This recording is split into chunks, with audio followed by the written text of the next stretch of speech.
ആമേൻ, ആമേൻ, ആമേൻ. സന്തോഷമുള്ളവർ മാത്രം കരമേ ഉയർത്തി കർത്താവിന് നന്ദി പറഞ്ഞാട്ടെ. Hallelujah, hallelujah, praise the Lord. ഇനിയുള്ള ഒരു 45 മിനിറ്റ് നിങ്ങളുടെ ശ്രദ്ധയെ ഞാൻ ചോദിക്കുകയാണ്. ഇന്ന് ആമേൻ വെളിയിൽ നിന്ന് സംസാരിച്ചപ്പോൾ പ്രിയാർച്ചത് പറഞ്ഞൊരു കാര്യമുണ്ട്.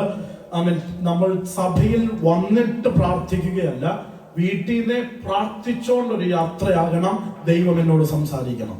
ആമേൻ, നമ്മുടെ ഒരുക്കത്തിലാണ് ദൈവം നമുക്ക് വേണ്ടി വെളിപ്പെടുന്നത്. Preparation is very important. ആമേൻ, നമ്മൾ എത്രമാത്രം നമ്മളെ തന്നെ തയ്യാറാക്കുന്നോ അത്രമാത്രം ദൈവത്തിൽ നിന്ന് നമുക്ക് പ്രാപിക്കാൻ ഇടയായി തീരും.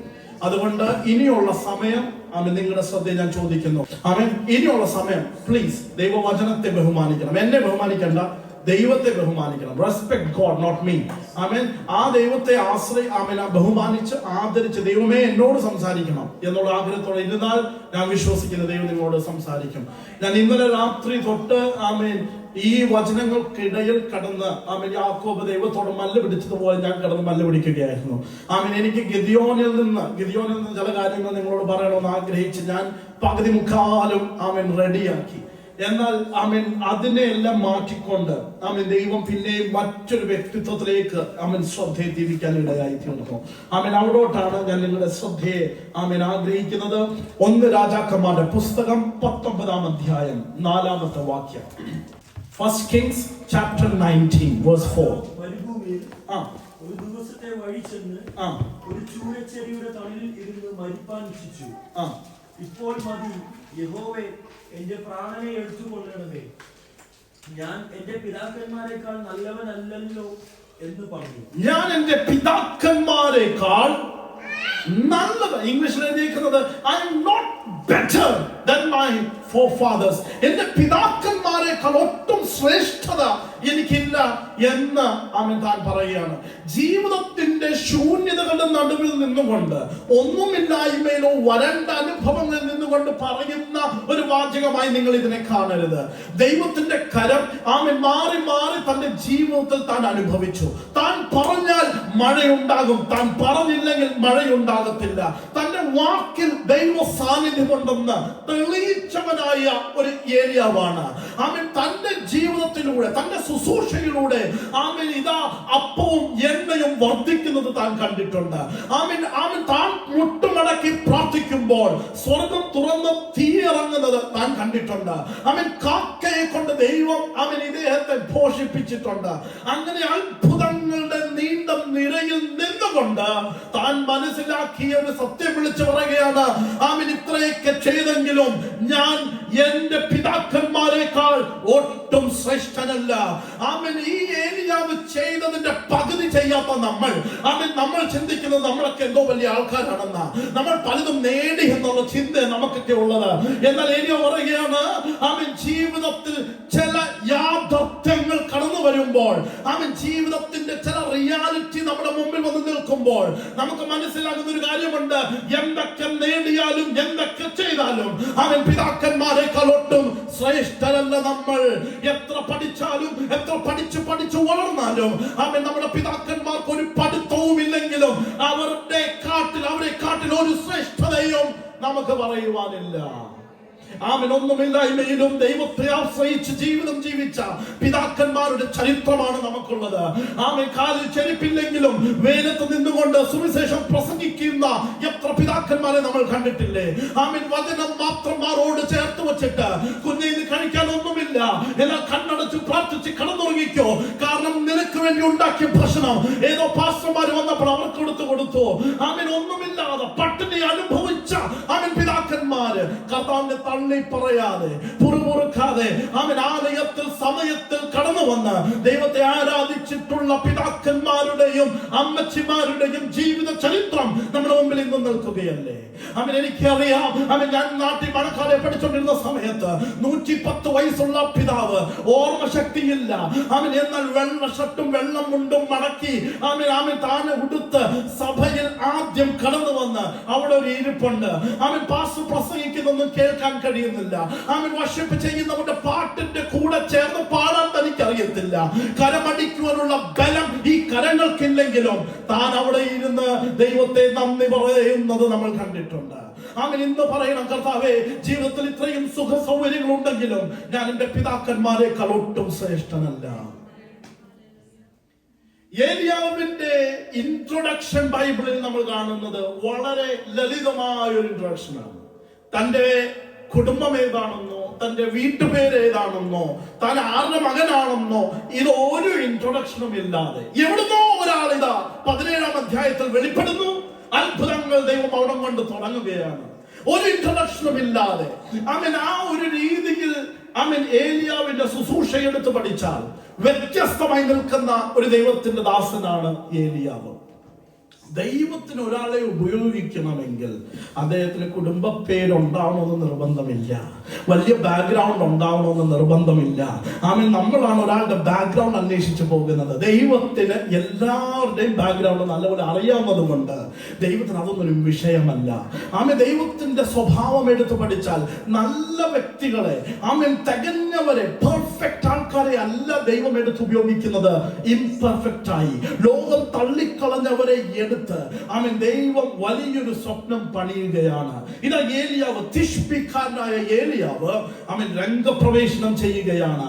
ഇതാ താൻ നേരിടുന്നത് ആമേൻ സാധാ പുള്ളികളോടല്ല, സാധാ ആൾക്കാരുമായിട്ടല്ല തന്റെ ഡീലിംഗ്. നേരിട്ട് വന്ന് താൻ ആഹാബ് രാജാവിന്റെ മുമ്പിൽ ചെന്ന് പറയുകയാണ്, ഞാൻ പറയാതെ മഴയുണ്ടാകുകയില്ല. നമ്മൾ ചിന്തിക്കും ഇതേതോ ഈഗോ പ്രശ്നമാണെന്ന് ചിന്തിക്കരുത്. ആമേൻ ഇത് ദൈവം പറയുന്ന വാക്ക് പറയുന്ന ഒരു പ്രവാചകനാണ് ഏലിയാവ്. ഇത് ഏലിയാവും ആഹാബും തമ്മിലുള്ള പ്രശ്നമല്ല. ഇത് ദൈവവും ആഹാബും തമ്മിലുള്ള പ്രശ്നവുമല്ല. ഇത് ദൈവവും ആ രാജ്യത്ത് ഭരിക്കുന്ന ഒരു ശക്തിയുണ്ട്, ബാൽ എന്ന് പറയുന്ന ശക്തി. ഈ രണ്ടിന്റെയും തമ്മിലുള്ള വലിയൊരു കോൺടെസ്റ്റ് ആണ് 17-ാം അധ്യായം തൊട്ട് നമ്മൾ വായിച്ച് പഠിക്കാൻ പോകുന്നത്. 17-ാം അധ്യായത്തിൽ നമ്മൾ കാണുന്നത് അഹാബിന്റെ ഭാര്യയായ ജസബേൽ. അഹാബ് വെറും മുഖത്തിൽ രാജാവായി നിൽക്കുന്നുണ്ടെങ്കിലും ഫേസ് വാല്യൂവിൽ നോക്കിയാൽ രാജാവ് അഹാബാണ്. എന്നാൽ നിയന്ത്രണം മൊത്തം ഇരിക്കുന്നത് യെസബേലിന്റെ കയ്യിലാണ്. യെസബേല് ഭയങ്കര വലിയ ബാലിന്റെ ആരാധകയാണ്. എങ്ങനെയെങ്കിലും ബാലിന്റെ പൂജയും ബാലിന്റെ പ്രവർത്തനങ്ങളും വളരണം, ശക്തമായി വർദ്ധിക്കണമെന്ന് ആഗ്രഹിക്കുന്ന ഒരു തീവ്രമായ മതഭ്രാന്തുള്ള ഒരു സ്ത്രീയാണ് യെസബേൽ. അതുകൊണ്ട് തന്നെ നമ്മൾ ബൈബിൾ പഠിക്കുമ്പോൾ 450 ബാലിന്റെ പ്രവാചകന്മാരും 400 പ്രവാചകന്മാർ, ആരുടെ? അശേര പ്രവാചകന്മാരും. ഇവരെല്ലാരും കൂടെ ആരുടെ മേശയിൽ ഇരുന്ന് ഭക്ഷിക്കുന്നതെന്നറിയാമോ? ആഹാബിന്റെ. 850 ബാലിന്റെയും അശേരയുടെയും പ്രവാചകന്മാർ ഒരുമിച്ച് രാജ്യം മൊത്തം പട്ടിണി കിടക്കുമ്പോൾ, ജനമെല്ലാം ഈ വലിയ ക്ഷാമത്തിൽ തങ്ങൾ കടന്ന് ദൈവത്തിനോട് നിലവിളിക്കുമ്പോൾ, ഇതാ 850 പ്രവാചകന്മാരും രാജാവും ഒക്കെ മേശയിൽ ഭക്ഷിക്കുകയാണ്. ആഹാരത്തിന് ഒരു കുറവും അവർക്ക്. അവരോടുള്ള ഒരു വലിയ ഒരു കോൺടെസ്റ്റ് ആണ് 17-ാം അധ്യായം തൊട്ട് തുടങ്ങുന്നത്. ആരാണ് ഈ ബാല്? ഗോഡ് ഓഫ് ഫെർട്ടിലിറ്റി എന്നറിയപ്പെടുന്ന ഒരു ദേവനാണ് ഈ ബാൽ. ഏൻഷ്യന്റ് കനനൈറ്റ് മിഥോളജി അനുസരിച്ച് ഈ ബാലിന്റെ ദൈവങ്ങളെ പ്രസാദിപ്പിക്കുവാൻ വേണ്ടി മതഭ്രാന്തുള്ള ഈ വ്യക്തികൾ ചെയ്യുന്നത് സ്വന്തം കുഞ്ഞുങ്ങളെ അഗ്നിക്കകത്ത് യാഗമായി കൊടുക്കും. സ്വന്തം കുഞ്ഞുങ്ങളെ, ജനിച്ചു വീണ കുഞ്ഞുങ്ങളെ യാഗമായി അഗ്നിക്കകത്തേക്ക് സമർപ്പിക്കും. എന്തിനാ? ഈ ബാലിന്റെ ദൈവൻ ഗോഡ് ഓഫ് ഫെർട്ടിലിറ്റി പ്രസാദിച്ച് ഞങ്ങൾക്ക് ഇനിയും കുഞ്ഞുങ്ങൾ തരണം, ഞങ്ങളുടെ ഭൂമി ഇനിയും എന്ത് ചെയ്യണം? ഫ്രൂട്ട്ഫുൾ ആകണം. കാരണം ഫെർട്ടിലൈസേഷൻ ഇല്ലെങ്കിൽ ഒരു ഗ്രോത്തും നടക്കുകയില്ല, ഒരു ഫ്രൂട്ട്ഫുൾനെസ്സും കാണാൻ സാധിക്കുകയില്ല. അതുകൊണ്ട് തന്നെ ഈ ദൈവം, ഈ ബാലിന്റെ ദൈവത്തെ പ്രസാദിപ്പിക്കുവാനായി കുഞ്ഞുങ്ങളെ യാഗമായി അർപ്പിക്കുന്നു. കൾട്ട് പ്രോസ്റ്റിറ്റ്യൂഷൻ നടക്കുന്നു എന്ന് വേണ്ട എല്ലാ അഴിമതികളും കൂട്ടു നിൽക്കുന്ന ഒരു കൾട്ട് മതമായിരുന്നു ബാലിന്റെ മതം. എന്നാൽ ഈ ബാൽ എന്ന ദൈവം വിചാരിച്ചാൽ മാത്രമേ മഴയുണ്ടാകുകയുള്ളൂ. ബാൽ എന്ന ദൈവം വിചാരിച്ചാൽ മാത്രമേ ഭൂമി ഉൽപ്പതിക്കത്തുള്ളൂ, അല്ലെങ്കിൽ ഭൂമിക്ക് ഒരു ഉൽപാദനം ഉണ്ടാകുകയുള്ളൂ. അങ്ങനെയുള്ള ഒരു കാലഘട്ടത്തിൽ, അങ്ങനെയുള്ള വിശ്വാസത്തിന്റെ ചിന്തകളും ആശയങ്ങളും ഉള്ളപ്പോൾ തന്നെ ഒരുവൻ വന്നിട്ട് പറയുകയാണ്, നിന്റെ ബാല് വിചാരിച്ചാലല്ല മഴ പെയ്യുന്നത്, ഞാൻ പറയാതെ മഴ പെയ്യുകയില്ല. എന്റെ കൂടെയുണ്ടോ? ഇത് ആഹാബും ഏലിയാവും തമ്മിലുള്ള ഒരു യുദ്ധമല്ല. ഇത് ദൈവം പറയുകയാണ്. ആമേൻ. ആരാണ് ദൈവം എന്ന് ഞാൻ തെളിയിക്കാൻ പോകുകയാണ്. ഒരു കൂട്ടം ജനം അന്ധവിശ്വാസത്തിൽ കടന്ന് ആമേൻ ആരേക്കോ ദൈവം എന്ന് വിളിക്കുമ്പോൾ, ആരേക്കോ അപ്പ എന്ന് വിളിക്കുമ്പോൾ, ആർക്കോ ക്രെഡിറ്റ് കൊടുത്തോണ്ടിരിക്കുമ്പോൾ ആമേൻ ദൈവം പറയുകയാണ്, ആമേൻ നിനക്ക് മഴ തരുന്നതും നിന്റെ ഭൂമി ഫലം ഉൽപ്പാദിക്കുന്നതും നിനക്ക് കുഞ്ഞുങ്ങൾ ഉണ്ടാകുന്നതും ഒന്നും ബാല വിചാരിച്ചിട്ടല്ല, എല്ലാം മുന്നമേ അറിയുന്ന, തീരുമാനിക്കുന്ന, നിങ്ങൾക്ക് ദാനമായി തരുന്ന ഒരു ദൈവമുണ്ട്. ആ ദൈവത്തെ നിങ്ങൾ അറിയണം. ആ ദൈവം വിചാരിക്കാതെ ഇനി മഴ എന്ന് പറയുന്ന സംഭവം ഉണ്ടാകുകയില്ല. ആ വാക്കുകൾ പറഞ്ഞ് ഇതാ വചനം പറയുന്നു, ദൈവം ഏലിയാവിനെ കെരുത്തിലേക്ക് അയക്കുകയാണ്, ഒളിഞ്ഞിരിക്കുവാൻ വേണ്ടി. കെരുത്തിൽ ക്ഷാമകാലം ആരംഭിച്ചു. ആരാണ് ഇനി ആഹാരം കൊടുക്കുന്നത് എന്ന് ഏലിയാവിന് ചിന്തിച്ച് ഭാരപ്പെടണ്ട. കാരണം ദൈവം ആരെ അയക്കാൻ പോകുന്നത്? കാക്കയെ അയക്കാൻ പോകുകയാണ്. ഏത് മതവിഭാഗം എടുത്ത് പഠിച്ചാലും കാക്ക എന്ന് പറയുന്ന ഒരു പക്ഷിയെ എല്ലാ വ്യക്തികളും, എല്ലാ ചിന്തകളും, ആശയങ്ങളും എന്തുമായിട്ടാണ് താരതമ്യം ചെയ്യുന്നത്? ഒരു കാക്കയെ എന്തുമായിട്ടാണ് താരതമ്യം ചെയ്യുന്നത്? മരണവുമായിട്ടാണ്. എന്നാൽ ഇതാ മരണത്തിന്റെ വാഹകൻ ജീവന്റെ അപ്പവുമായിട്ട് കടന്നു വരികയാണ്. ദൈവത്തിന്റെ മുമ്പിൽ ആമേൻ ആരും നേരെ നിൽക്കുകയില്ല. ദൈവം നിന്നെ തകർക്കുവാൻ വേണ്ടിയുള്ളതിനെ നിന്റെ വളർച്ചയ്ക്ക് കാരണമാക്കാൻ ദൈവത്തിന് അറിയാം. ആമേൻ. മോശെ നിന്നെ ആര് മുക്കിക്കളയും എന്ന് ചിന്തിച്ചോ തീരുമാനിച്ചോ, അവര് തന്നെ ഇനിയുള്ള കാലം നിന്നെ പോറ്റി പുലർത്തും. അവർ നിന്നെ വളർത്തും. അവർ നിന്നെ ഒരു നേതാവാക്കി, ഒരു പോരാളിയാക്കി മാറ്റും. ഇന്ന് വിശ്വാസത്തോടെ പറ, അവൻ എനിക്ക് പേടിക്കണ്ട. ഏത് കൾച്ചറിലാണ് എന്റെ കുഞ്ഞുങ്ങൾ വളരുന്നത് എന്ന് എനിക്ക് ഭാരമില്ല, എനിക്ക് ഭയമില്ല. കാരണം ഇതിനൊന്നും എന്റെ കുഞ്ഞുങ്ങളെ തടുവാനോ തകർക്കുവാനോ സാധ്യമല്ല. എന്താണോ തകർക്കാൻ കടന്നു വരുന്നത് അതിന്റെ മീതെ പ്രവർത്തിക്കുന്ന ഒരു ദൈവത്തിന്റെ കരമുണ്ട്.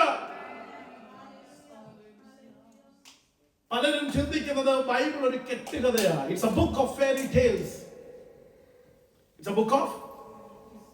പിന്നെ കാക്കയൊക്കെയാണോ അപ്പോ ഇറച്ചിയും കൊണ്ടൊക്കെ വരുന്നത്? ഞാൻ പറഞ്ഞ മഴ ഉണ്ടാകത്തില്ല, ഞാൻ പറഞ്ഞ മഴ ഉണ്ടാകും, ആകാശത്ത് നിന്ന് തീ വന്നു. ഇതൊക്കെ നടക്കുന്ന കാര്യമാണോ? It's just A story. 18th century, Dr. John Gastron, one of the archaeologists, their team went for an excavation. അവർ കണ്ടുപിടിക്കാൻ തുടങ്ങി, ഈ പറയുന്ന ബൈബിൾ സത്യമാണോ?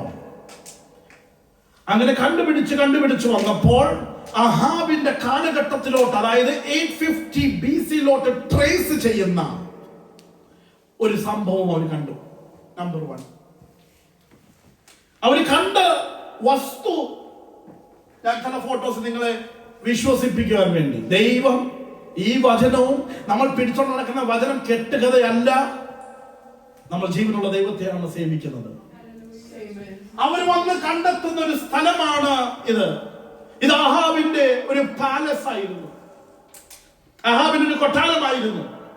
1 രാജാക്കന്മാരുടെ പുസ്തകം 22-ാം അധ്യായം 39-ാമത്തെ വാക്യം നിങ്ങൾ എടുത്ത് വായിച്ചാൽ അവിടെ ഈ പറയുന്ന, ഈ കാണുന്ന ഈ ബിൽഡിംഗുമായിട്ട് ഇവർ ട്രേസ് ചെയ്ത് കണ്ടുപിടിച്ചപ്പോൾ ഇവർക്ക് മനസ്സിലായി ഇത് ഏത് കാലഘട്ടത്തിലെ അവശേഷമാണെന്ന് മനസ്സിലായി.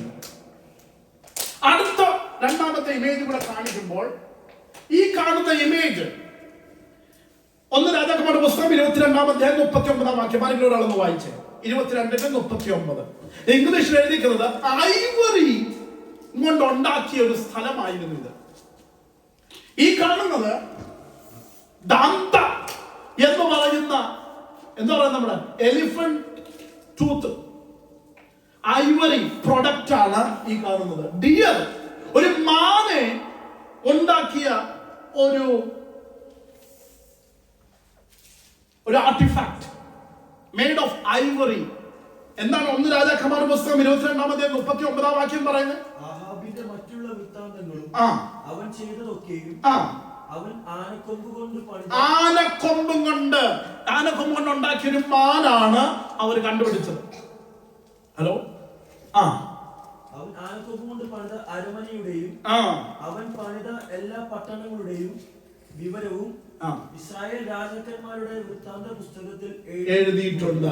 ഈ ആർക്കിയോളജിസ്റ്റ് ഇത് കണ്ടുപിടിച്ചപ്പോൾ ഇവർക്ക് മനസ്സിലാകാതെ എവിടെ ട്രേസ് ചെയ്യണം, ഇത് ആരുടെ കാലഘട്ടത്തിലാണെന്ന് ട്രേസ് ചെയ്യാൻ തുടങ്ങി. അങ്ങനെ ട്രേസ് ചെയ്ത് വന്നപ്പോഴാണ് ഈ വാക്യം ഇവർക്ക് കിട്ടുന്നതും ഈ ഐവറി കിട്ടുന്നതും. ഇത് രണ്ടും അവർ ചേർത്ത് പഠിക്കാൻ തുടങ്ങി. എക്സ്കവേഷൻ പിന്നെയും വർദ്ധിച്ചു. എക്സ്കവേഷൻ വർദ്ധിച്ചപ്പോൾ ഇതാ ഇവർ അടുത്ത കാണുന്ന നോക്കി എന്താണ് അടുത്തത് അവർക്ക് കണ്ടുകിട്ടുന്നത്. ഫസ്റ്റ്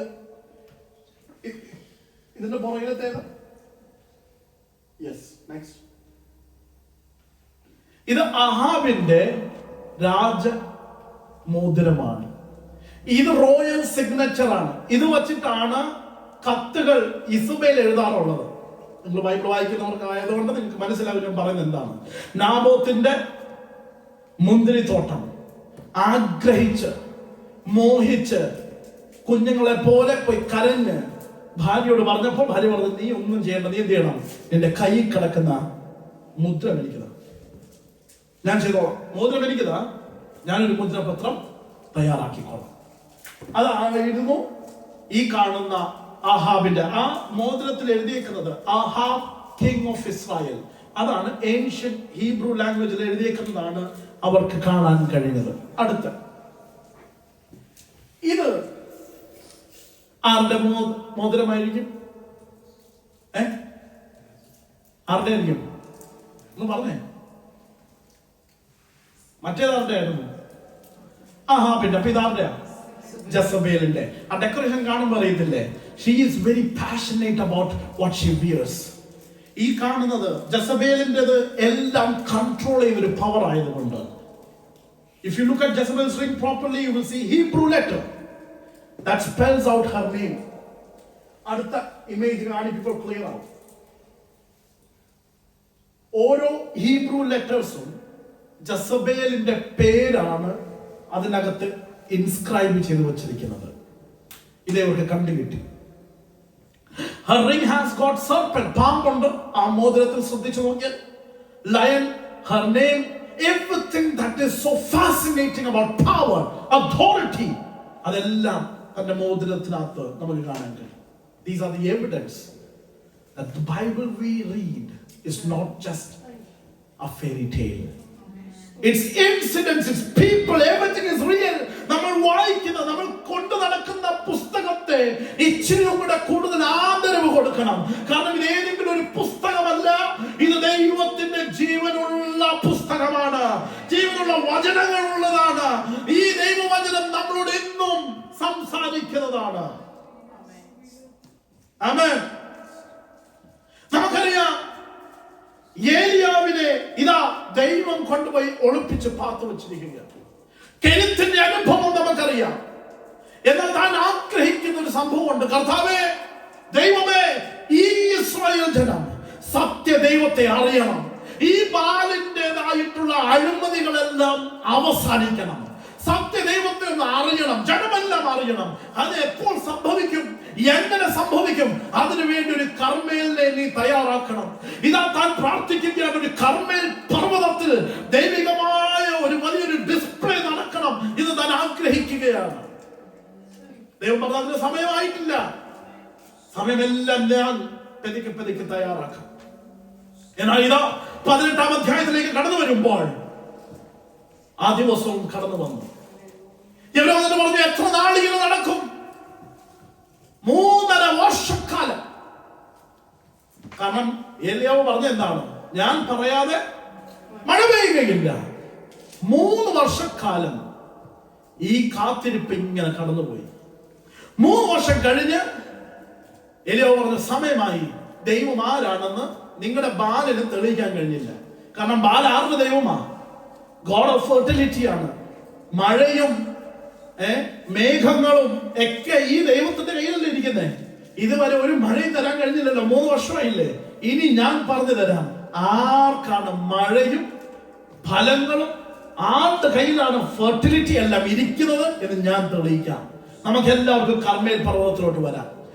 ഏലിയാവ് പറയുകയാണ് യെസബേലിനോട്, നിന്റെ പ്രവാചകന്മാരെ എല്ലാം വിളിക്കണം. അങ്ങനെയാണ് 450 ബാലിന്റെ പ്രവാചകന്മാരെയും 400 അശേര പ്രവാചകന്മാരും ഇവരെല്ലാരും എവിടെ എത്തി? കർമ്മേൽ പർവ്വതത്തിലെത്തി. ഞങ്ങളോട് പറഞ്ഞു, നിങ്ങളല്ലേ ഇത്രയും കിടന്ന് ആവേശമൊക്കെ കാണിക്കുന്നത്, നിങ്ങൾ തന്നെ ആദ്യം ഒന്ന് തുടങ്ങിക്കോ. എന്താ ചെയ്യേണ്ടത്? ഒന്നും ചെയ്യണ്ട. മേളിൽ നിന്ന് നിങ്ങളുടെ ദൈവം എന്ത് ചെയ്യണം? തീ ഒന്ന് ഇറക്കി കാണിച്ചാൽ മതി. മഴയ്ക്ക് വേണ്ടിയല്ലേ പ്രാർത്ഥിച്ചുകൊണ്ടിരിക്കുന്നത്? മഴയ്ക്ക് വേണ്ടി പ്രാർത്ഥിച്ചുകൊണ്ടിരിക്കുമ്പോൾ അതിന് വിപരീതമായ ഒരു സംഭവമല്ലേ ഏലിയാവേ നീ പറയുന്നത്? തീ ഇറക്കുവാൻ. എന്താണ് കർത്താവ് ഇവിടെ നടക്കുന്നത് എന്ന് മനസ്സിലാക്കണമെങ്കിൽ കുറച്ച് എന്റെ കൂടെ ഒന്ന് യാത്ര ചെയ്യണം. നോക്കിയേ, ഇവരെല്ലാവരും കടന്നു വന്നു, ഇവര് പ്രാർത്ഥിക്കാൻ തുടങ്ങി. ബാലിന്റെ പ്രവാചകന്മാര് ഒരുമിച്ച് അലച്ച് നിലവിളിച്ച് പ്രാർത്ഥന തുടങ്ങി. വചനം പറയുന്നത് ഇങ്ങനെയാണ്: രാവിലെ 9 മണിക്ക് തുടങ്ങിയത് ഉച്ചയ്ക്ക് 3 മണി വരെ തുടർന്നു. തീ എന്ന് പറയുന്ന സംഭവം കാണാനില്ല.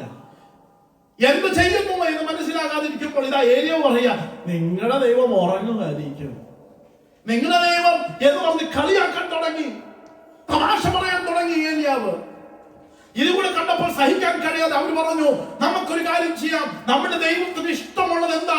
യാഗമല്ലേ, നമുക്ക് നമ്മളെ തന്നെ യാഗമായി അർപ്പിക്കാം. രക്തമൊഴുകാൻ തുടങ്ങി. അവരെ തന്നെ മ്യൂട്ടിലേറ്റ് ചെയ്യാൻ തുടങ്ങി. ശരീരത്തിൽ നിന്ന് ഇതാ രക്തപ്രവാഹം കർമ്മേൽ പർവ്വതം നിറഞ്ഞു. 850 പ്രവാചകന്മാരും നിന്ന് രക്തം ദാനമായി കൊടുക്കുകയാണ്. 9 മണി മുതൽ 3 മണി വരെ പ്രവാചകന്മാരിൽ നിന്ന് രക്തം ഒഴിക്കുകയല്ലാതെ അവിടെ തീ എന്ന് പറയുന്ന സംഭവം വെളിപ്പെട്ടില്ല. എന്നാ ഇത് ചൂണ്ടിക്കാണിക്കുന്നത്? എന്റെ കൂടെ ഒന്ന് യാത്ര ചെയ്ത വർഷങ്ങൾക്ക് ശേഷം, ഇതാ 2000 വർഷങ്ങൾക്ക് മുമ്പേ ഒരുവൻ 9 മണി മുതൽ അവൻ ഉച്ചയ്ക്ക് 3 മണി വരെ അവൻ രക്തം ഒഴിക്കുവാൻ ഇടയായി തീർന്നു. അവന്റെ രക്തപ്രവാഹം അവൻ ഒരു ജീവനിലേക്കുള്ളതായിരുന്നു. ആരുടെയും ജീവൻ എടുക്കാനല്ല, അവൻ തന്നെ ജീവനായി യാഗമായി താൻ സമർപ്പിക്കുകയാണ്. എന്താ ഏലിയാവ് ഉദ്ദേശിച്ചെന്നറിയാമോ? ഈ പ്രവർത്തനം കഴിയുമ്പോൾ, ഈ പ്രദർശനം കഴിയുമ്പോൾ ഇവരെ വിളിച്ചു പറയണം, സത്യമുള്ള ദൈവം അത് യഹോവ മാത്രമാണ്. എന്താ അവിടെ നടക്കുന്നത്? മത്തായി എഴുതിയ സുവിശേഷം വിളിച്ചു പറയുന്നത് ഇങ്ങനെയാണ്: 3 മണി നേരമായപ്പോൾ അവൻ ആകാശം മൊത്തം ഇരുണ്ടു. ഇതാ അവിടെ നിന്ന് ശതാബ്ദിക്കാരൻ പറയുന്നു, സത്യമായിട്ടും ഇവൻ ദൈവപുത്രനായിരുന്നു, ഇവൻ ദൈവമായിരുന്നു. വർഷങ്ങൾക്ക് മുമ്പേ കർമ്മേൽ പർവ്വതത്തിൽ അവർ ഒരുമിച്ച് പറഞ്ഞു, ഓ ഇത് യഹോവയായ ദൈവമാണ്. അതുപോലെ തന്നെ ഒരുവൻ രക്തമൊഴിച്ചപ്പോൾ, രക്തം നമുക്കായി ചൊരിഞ്ഞപ്പോൾ ജനം പറഞ്ഞു, അവൻ ദൈവപുത്രനാണ്. ഹല്ലേലൂയ. സത്യം പറഞ്ഞാൽ ഇവിടെ നടക്കുന്നത് എന്താണെന്നറിയാമോ? ദൈവം ഏലിയാവിലൂടെ സംസാരിച്ചിട്ട് പറയുകയാണ്, ഒരവസരം കൂടെ ഞാൻ തരാം. കാരണം കർമ്മേൽ പർവ്വതത്തിൽ വരണമെന്ന് ഏലിയാവ് ശാഠ്യം പിടിക്കുന്നത് ഏലിയാവ് പോലും അറിയാതെ ദൈവത്തിന്റെ ഒരു പ്രേരണയാണ്. കാരണം കർമ്മേൽ എന്ന പദത്തിന്റെ അർത്ഥം ദൈവത്തിന്റെ, ഗോഡ്സ് ഗാർഡൻ ഓഫ് ഫ്രൂട്ട്സ്, ദൈവത്തിന്റെ ഒരു തോട്ടമാണ്, ഫലങ്ങളുള്ള ഒരു തോട്ടമാണ് ആ വാക്കിന്റെ അർത്ഥം. കർമ്മേൽ എന്ന പദത്തിന്റെ അർത്ഥം ഗോഡ്സ് ഗാർഡൻ ഓഫ് ഫ്രൂട്ട്സ്. വർഷങ്ങൾക്ക് മുമ്പേ ദൈവത്തിന്റെ ഒരു തോട്ടം ഉണ്ടായിരുന്നു, ഏദൻ തോട്ടം. ആ തോട്ടത്തിൽ ഇതുപോലെ ഒരു സ്ത്രീ അവൻ എടുത്ത തീരുമാനത്തിന്റെ പരിണത ഫലമായി മരണം കടന്നു വന്നു. പാപം പെരുകിയതുപോലെ ഇതാ ഇവിടെ അവൻ വർഷങ്ങൾക്ക് ശേഷം കർമ്മേൽ പർവ്വതത്തിൽ ഒരു സ്ത്രീയുടെ തീരുമാനം കൊണ്ട് ഒരു ജനം മൊത്തം അവൻ ജീവൻ മാറ്റിവെച്ച് മരണത്തെ അവർ തെരഞ്ഞെടുത്തു. അവൻ ഇതാ ദൈവം പറയുകയാണ്, കരുണയുള്ള ദൈവം പറയുകയാണ്, അന്നത് സംഭവിച്ചു. അവൻ ഹൗവ എടുത്ത തീരുമാനം, ആദാമോ നോക്കി നിന്നു. ഇവിടെയും ജസബേൽ എടുത്ത തീരുമാനം, അഹാബോ നോക്കി നിന്നു. എന്നാൽ ഒരുവൻ വന്നിട്ട് പറയുക, ഇന്നൊരു അവസരമുണ്ട്. അവൻ ഏത് മരത്തെയാണ് നീ അവൻ ചൂസ് ചെയ്യാൻ തെരഞ്ഞെടുക്കാൻ പോകുന്നത്? ജീവനുള്ള ഒരു വൃക്ഷമുണ്ട്, ജീവനുള്ള ഒരു ദൈവമുണ്ട്. നിങ്ങൾക്ക് ഇന്നൊരു ഓപ്ഷൻ ഉണ്ട്. ആരെയാണ് നിങ്ങൾ തെരഞ്ഞെടുക്കുന്നത്? ബാല് ചത്തുപോയി ചീഞ്ഞ് നാറിയ അനുഭവത്തിലിരിക്കുന്ന ഒരു ബാലിന്റെ ദൈവനും, മരണം മാത്രം തരാൻ കഴിയുന്ന ഒരു ദൈവനും, എന്നാൽ പ്രത്യേക മറുഭാഗത്ത് ജീവൻ, നിറവിന്റെ ജീവൻ തരുന്ന ഒരു ദൈവവുമുണ്ട്. നിങ്ങൾ ആരെ തെരഞ്ഞെടുക്കുന്നു? ഏലിയാവ് വിചാരിച്ചു, എല്ലാവരും ആരെ തെരഞ്ഞെടുക്കും? ഇവരെല്ലാരും ഒരുമിച്ച് ഐക്യതയോടെ ഒരു മനസ്സോടെ പറയും, യഹോവ മാത്രമാണ് ദൈവം. അതവർ പറഞ്ഞു. എന്നാൽ ജീവിതം പിന്നെയും ആരുടെ കൂടെയാണ് ജീവിക്കുന്നത്? ബാലിന്റെ കൂടെ. അവിടെ വെച്ച് അവർ ഏറ്റു പറഞ്ഞു. അവിടെ വെച്ച് ഭയങ്കര കൈ പൊക്കി ആരാധനയൊക്കെ ആയിരുന്നു. എന്നാൽ അതിനുശേഷം പിന്നെയും ജീവിതം ആ പഴയ ജീവിതം. ഏലിയാവിന് സഹിക്കാൻ കഴിഞ്ഞില്ല. മാനസികമായി താൻ തളർന്നു. താൻ ചിന്തിച്ചു, കർത്താവ്, ഞാൻ ചെയ്ത ശുശ്രൂഷകളൊക്കെ ഈ രീതിയിൽ പരാജയപ്പെട്ടു പോകുകയാണല്ലോ.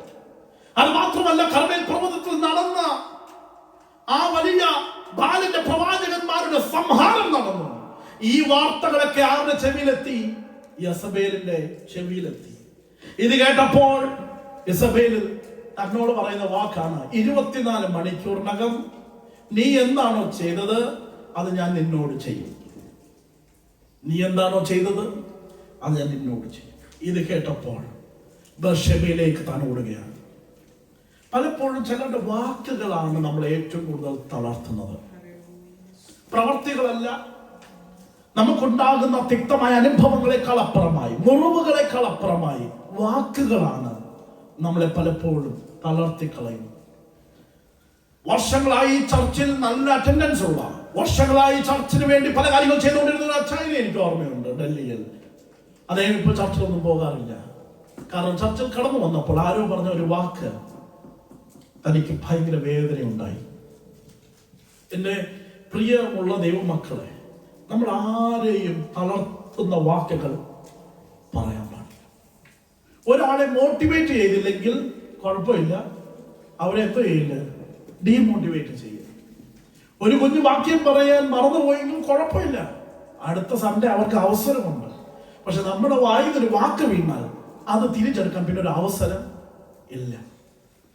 നമ്മുടെ കുഞ്ഞുങ്ങളെ കുറിച്ചും നമ്മുടെ സഭയെ കുറിച്ചും അങ്ങോട്ടും ഇങ്ങോട്ടും ഒരു നെഗറ്റീവായിട്ടുള്ള ഒന്നും പറയാതിരിക്കാൻ ശ്രമിക്കണം. ഏറ്റവും പോസിറ്റീവായിട്ട് അവരെ താങ്ങാനുള്ള ഒരു കഴിവ് ദൈവമേ തരണമേ എന്ന് നമ്മൾ എന്ത് ചെയ്യണം? പ്രാർത്ഥിക്കും. ഇവിടെ ഏലിയാവ് ജസബേലിന്റെ വാക്കും കേട്ട് തളർന്ന് ക്ഷീണിതനായി നിൽക്കുകയാണ്. ഇതിനു മുമ്പേ നടക്കുന്ന ഒരു ഭാഗവും കൂടെ നിങ്ങളുടെ മുമ്പിലേക്ക് ഞാൻ കൊണ്ടുവരട്ടെ പെട്ടെന്ന്. ഈ സംഭവം എല്ലാം കഴിഞ്ഞ് ഏലിയാവ് കർമ്മേൽ പർവ്വതത്തിൽ നിന്ന് ഓടി ഇറങ്ങുകയാണ്. ഇറങ്ങുമ്പോൾ താൻ പറയുകയാണ്, എനിക്കൊരു ശബ്ദം കേൾക്കാം, എനിക്കൊരു ശബ്ദം കേൾക്കാം. എന്താ ശബ്ദം? വലിയൊരു മഴയുടെ മൊഴി ഞാൻ കേൾക്കുന്നുണ്ട്. ആകാശം ഇപ്പോഴും നല്ല വേല് ഒക്കെ തന്നിങ്ങനെ സൂര്യനിങ്ങനെ ഉദിച്ചു നിൽക്കുമ്പോൾ ഏലിയാവ് പറയുകയാണ്, ഞാൻ കേൾക്കുന്നത്, ആത്മാവിൽ ഞാൻ ചിലത് കേൾക്കുന്നുണ്ട്. ഇത് പറഞ്ഞിട്ട് താൻ വിശ്വാസത്തോടെ ആഹാബിനോട് പറയുക, നീ പെട്ടെന്ന് രഥം പൂട്ടിക്ക് ഇറങ്ങിക്കോ, കാരണം വലിയൊരു മഴ പെയ്യാൻ പോവുകയാ, നീ അകപ്പെട്ടു പോകും. ഇത് പറഞ്ഞിട്ട് താൻ പ്രാർത്ഥിക്കാനായി കയറിപ്പോയി. തന്റെ ദാസനോട് പറഞ്ഞു, പോയി നോക്ക്, കാരണം ഞാൻ കേട്ടത്, എന്താ കേട്ടത്? ദൈവത്തിന്റെ വചനമാ കേട്ടത്. അതുകൊണ്ടാ പറഞ്ഞത്, വിശ്വാസത്തോടെ പറഞ്ഞത്. അതുകൊണ്ടാ ഒരു വലിയ മഴ പെയ്യാൻ പോ, 3.5 വർഷക്കാലം പെയ്യാത്ത മഴ ഇത് പെയ്യാൻ പോകുകയാ. അതുകൊണ്ട് നീ പൂട്ടിക്കോ, രഥം പൂട്ടി ഇറങ്ങിക്കോ. അദ്ദേഹം പ്രാർത്ഥിച്ചു.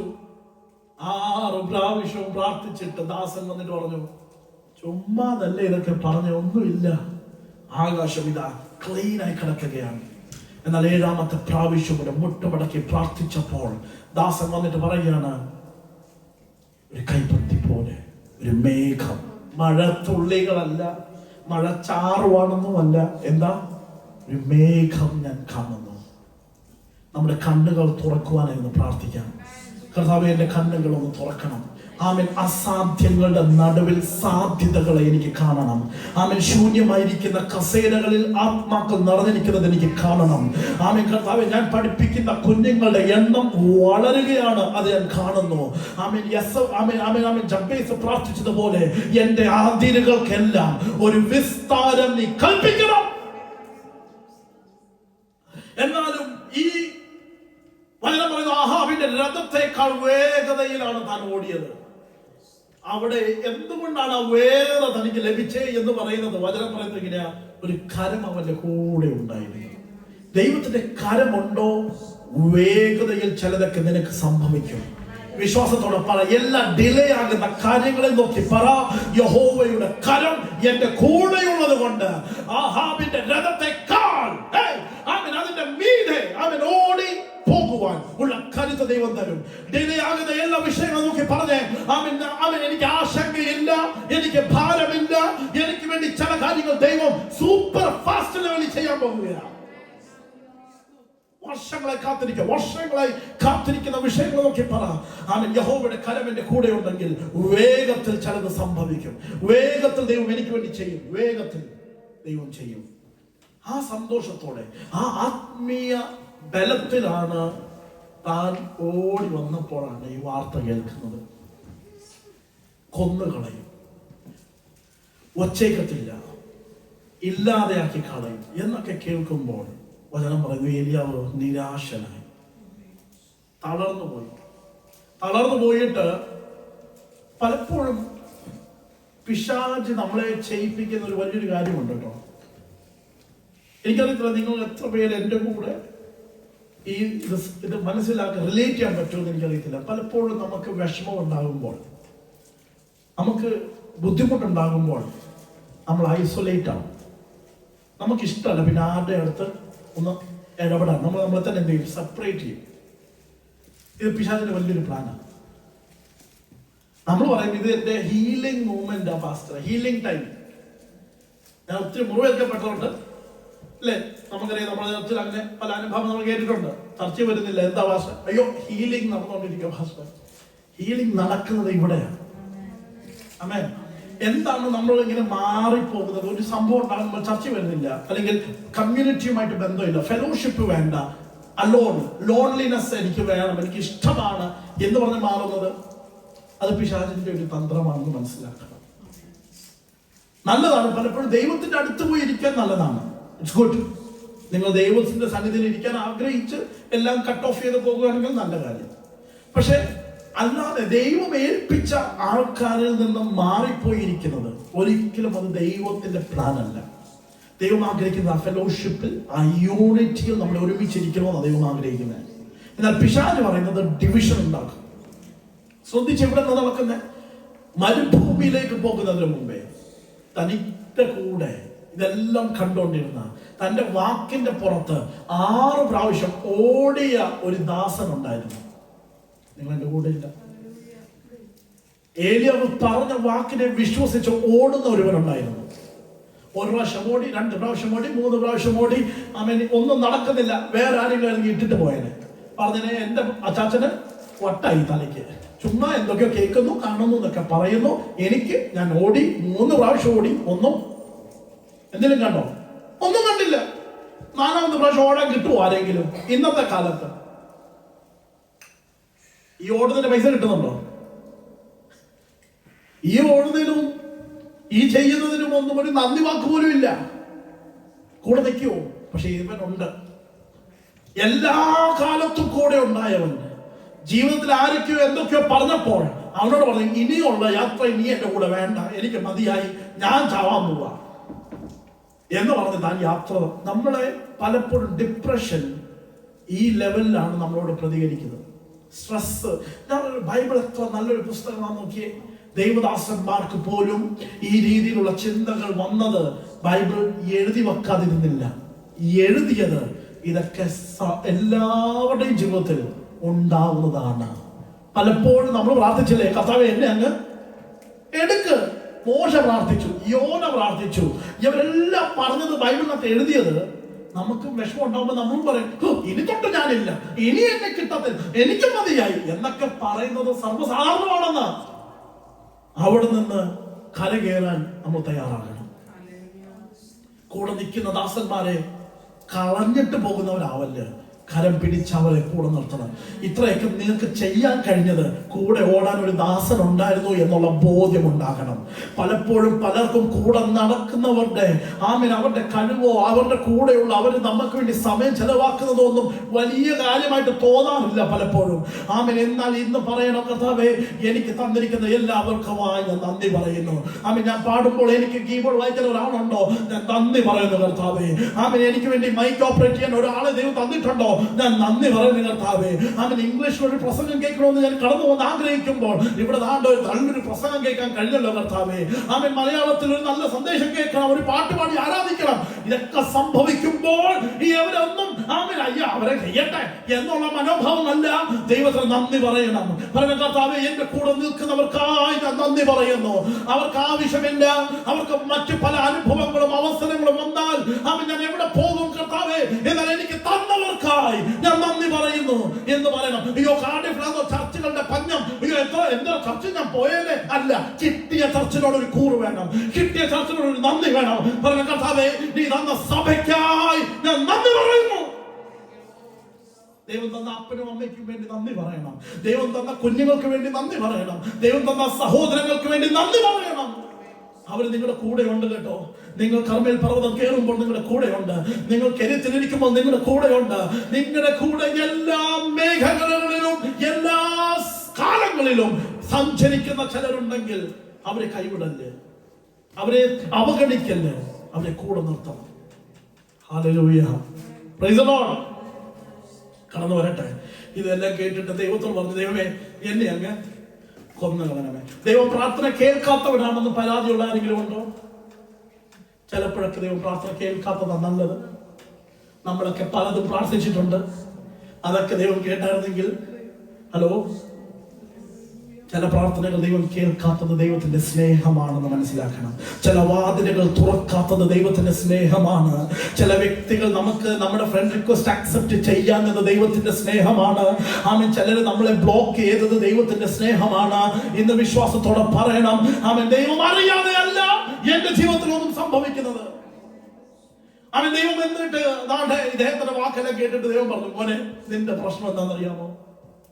വൈക്കലൊന്നുമില്ല, നിങ്ങൾ എൻ്റെ കൂടെയില്ല.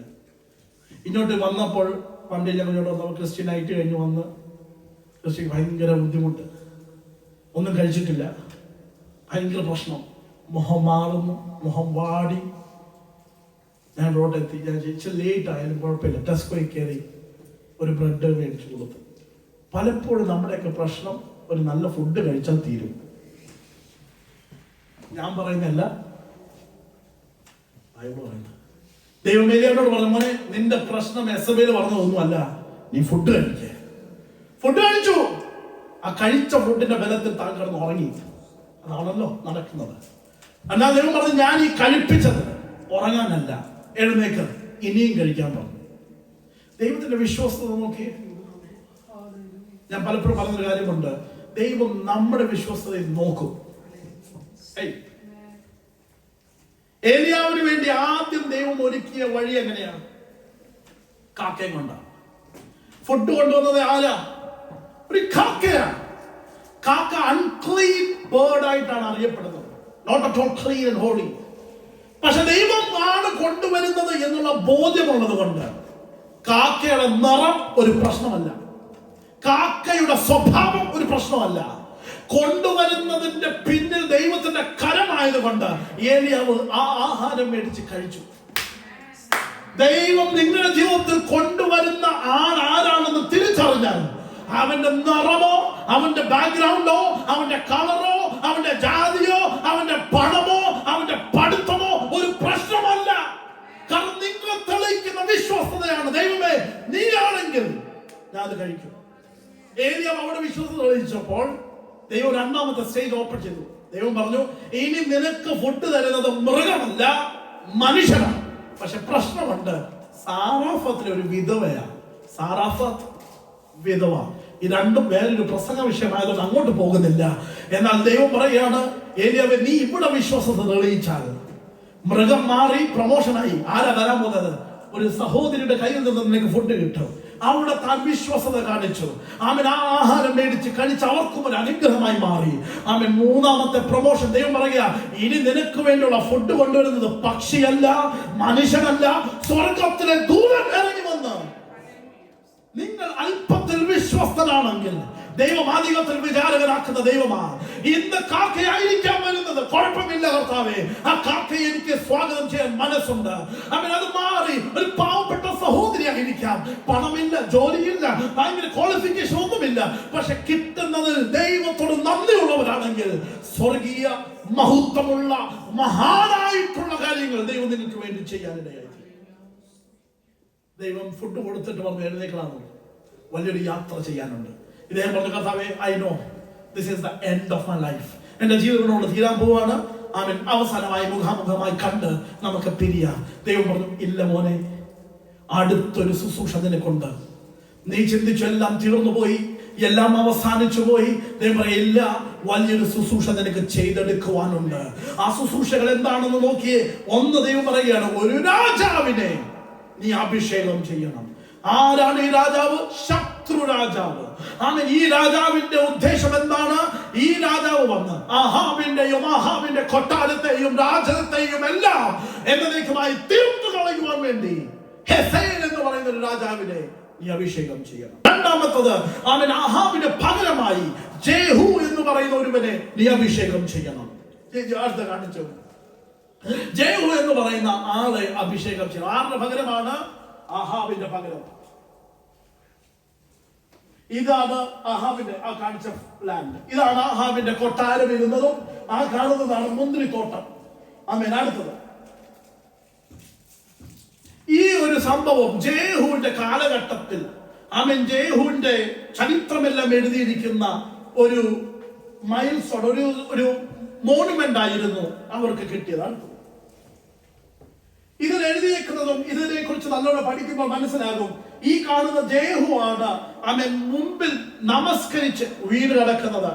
അവൻ താൻ ചരിത്രം എഴുതുമ്പോൾ എങ്ങനെയാണ് കീഴ്പ്പെടുത്തിയത് ഇതിനെ കുറിച്ച് വരച്ച് കാണിച്ച ഒരു ചരിത്രമാണ്. അത് കഴിഞ്ഞ് ദൈവം പറയുകയാണ്, ഒന്ന് ആരെ അഭിഷേകം ചെയ്യണം? ഹെസേൽ രാജാവിനെ അഭിഷേകം ചെയ്യണം. രണ്ട്, ആഹാബിന് പകരം ആരെ അഭിഷേകം ചെയ്യണം? ജേഹുവിനെ ചെയ്യണം. മൂന്ന്, നിനക്ക് പകരമായി എലീശായെ അഭിഷേകം ചെയ്യണം. ഒരിക്കലും ദൈവം തന്നിരിക്കുന്ന ദൗത്യം നമ്മളിൽ ഒതുങ്ങി പോകാൻ പാടില്ല. അടുത്തൊരു തലമുറയ്ക്ക് അത് കൈമാറണം. നിങ്ങളുടെ പ്രാർത്ഥന ജീവിതം, നിങ്ങളുടെ വിശുദ്ധ ജീവിതം, നിങ്ങളുടെ വിശ്വാസത്തിന്റെ ജീവിതം അടുത്ത തലമുറയ്ക്ക് നിങ്ങൾ കൈമാറണം. നിങ്ങൾ പണം കൈമാറിയില്ലെങ്കിലും, പ്രോപ്പർട്ടി കൈമാറിയില്ലെങ്കിലും, ആമേ, വീട് കൊടുത്തില്ലെങ്കിലും, ഒന്ന് നിങ്ങൾ കൊടുക്കണം. വിശ്വാസത്തിന്റെ നിങ്ങളുടെ ജീവിതം നിങ്ങൾ കൈമാറി കൊടുക്കണം. ആമേൻ. ആമേൻ. നോക്കിയേ, ഈ ജേഹു രാജാവായി, ദൈവത്തിന്റെ പ്ലാൻ നോക്കണം. ഈ ജേഹു രാജാവായി വന്നപ്പോൾ 2 രാജാക്കന്മാരുടെ പുസ്തകം 10-ാം അധ്യായം 27-ാം വാക്യം ഒന്ന് വായിച്ച്. അവർ ബാൽ സ്തംഭത്തെ തകർത്ത് ബാൽ ക്ഷേത്രത്തെ ഇടിച്ച് അതിനെ മറുപടിയാക്കി തീർത്തു. അതിനെ എന്താക്കി തീർത്തു? ഒന്ന് പറഞ്ഞേ. മർപ്പുര. ഇംഗ്ലീഷ് എഴുതിയിരിക്കുന്നത് അതിനെ ലാട്രിൻ ആക്കി മാറ്റി, ടോയ്ലറ്റ് ആക്കി മാറ്റി എന്നാണ് പറയുന്നത്. ആരെ? ബാലിന്റെ അമ്പലങ്ങളെ, ബാലിന്റെ ദേവന്മാരിരുന്ന സ്ഥലത്തെ ജേഹുവിന്റെ കാലഘട്ടത്തിൽ ജേഹു വന്നിട്ട് എന്ത് ചെയ്തു? അടിച്ച് തകർത്ത് തരിപ്പണമാക്കിയിട്ട് അതിനെ ടോയ്ലറ്റ് ആക്കി മാറ്റി. That means that's the greatest dishonor that you can give. ദൈവം ഇരിക്കുന്ന സ്ഥാനത്ത് ഇരുന്നതിനെ എല്ലാം തരിപ്പണമാക്കിയിട്ട് അതിനെ ടോയ്ലറ്റ് ആക്കി മാറ്റി. ആർക്കിയോളജിസ്റ്റ് ജോൺ ഗാസ്റ്റോങ്ങിന്റെ ടീം എക്സ്കവേറ്റ് ചെയ്യാൻ പോയപ്പോൾ നോക്കി എന്താ കണ്ടേ? അടുത്ത ഒരു വീഡിയോ, ഈ വീഡിയോ നോക്കണേ. ഇത് ബാലിന്റെ ദൈവം ഇരിക്കുന്ന ഒരു സ്ഥലമാണ്. അവിടെ അവർക്ക് കണ്ടു കിട്ടിയത് എന്താണെന്ന് നോക്ക്. അടുത്തത് ഇമേജ്, ഒരു ലാട്രിൻ. ജേഹുവിന്റെ കാലഘട്ടത്തിൽ ജേഹു അത് ചെയ്തു. എന്റെ കൂടെയുണ്ടോ? ദൈവത്തിന്റെ വചനത്തിൽ നമ്മൾ കാണുന്നതൊന്നും കഥയല്ല, കെട്ടുകഥയല്ല. 2 രാജാക്കന്മാരുടെ പുസ്തകം 10-ാം അധ്യായം 27-ാം വാക്യത്തിൽ ദൈവം അത് തെളിയിച്ചു. ഇതെല്ലാത്തിനു ശേഷം താൻ എലീശയെ അഭിഷേകം ചെയ്തു. എല്ലാം കഴിഞ്ഞു. നമുക്കറിയാം, താൻ ബൈബിളിൽ 2 വ്യക്തികൾ മാത്രമാണ് മരണം ഇല്ലാത്തവർ. ഒന്ന് ഹാനോക്ക്, 2 ഏലിയാവ്. ഏലിയാവ് എങ്ങനെ എടുക്കപ്പെട്ടത്? ഒന്ന് പറഞ്ഞേ. chariots of fire, അഗ്നിരഥത്തിൽ ദൈവം അവനെ എന്ത് ചെയ്തു? എടുത്തു. മേഘങ്ങൾ അവനെ എടുത്തോണ്ട് പോയെന്ന വചനം പറയുന്നു. എന്താണ് ഈ സംഭവം? ഇതിന്റെ ആവശ്യമുണ്ടോ? ദൈവം എല്ലാം വെറുതെ ചെയ്യാറുണ്ടോ? ഇല്ല, ഒരിക്കലുമില്ല. ഈ ബാലിന്റെ ദൈവന് ഒരു നിക്നെയിം ഉണ്ട്. ഈ ബാൽ ദൈവത്തിന് ഒരു നിക്നെയിം ഉണ്ട്. ആ നിക്നെയിമാണ് റൈഡർ ഓഫ് ദ ക്ലൗഡ്സ്. മേഘങ്ങളെ റൈഡ് ചെയ്യുന്ന, മേഘങ്ങളിൽ സഞ്ചരിക്കുന്നവൻ, റൈഡർ ഓഫ് ദ ക്ലൗഡ്സ് എന്നൊരു നിക്നെയിം ഉണ്ട് ഈ ബാലിന്റെ ദൈവന്. അത് മാത്രമല്ല, ഏൻഷ്യൻ കാനനൈറ്റ് മിഥോളജിയിൽ പറയുന്ന ഒരു കഥയുണ്ട് ബാലിനെ കുറിച്ച്. എല്ലാ വർഷവും ബാലിന്റെ ദൈവൻ മരിക്കും. ആരാ കൊല്ലുന്നത്? ഗോഡ് ഓഫ് മോട്ട്. മോട്ട് എന്ന് പറയുന്ന ഒരു ദൈവൻ, ഡെത്ത്, ഗോഡ് ഓഫ് ഡെത്ത്. ഈ ദൈവൻ വന്ന് ബാലുമായിട്ട് യുദ്ധമുണ്ടാകും. ബാലുമായിട്ട് യുദ്ധമുണ്ടാകുമ്പോൾ ബാലിനെ തോൽപ്പിക്കും, ബാല് മരിച്ചു പോകും. ആ സമയത്താണ് മഴയില്ലാത്തത്. മഴയില്ലാത്തൊരു മാസമുണ്ടല്ലോ, ആ സീസൺ അവർ പറയുന്നത് ബാല് മരിച്ചു പോയിരിക്കുകയാണ്. എന്നാൽ ചില സമയം കഴിയുമ്പോൾ ഈ ബാലിന്റെ ദൈവൻ പുനർജീവിക്കും, ജീവനിലേക്ക് തിരിച്ചു വരും. അപ്പോൾ എന്തുണ്ടാകും? മഴയുണ്ടാകും. ഇതെല്ലാ വർഷവും നടക്കുന്ന ഒരു സൈക്കിളാണ്.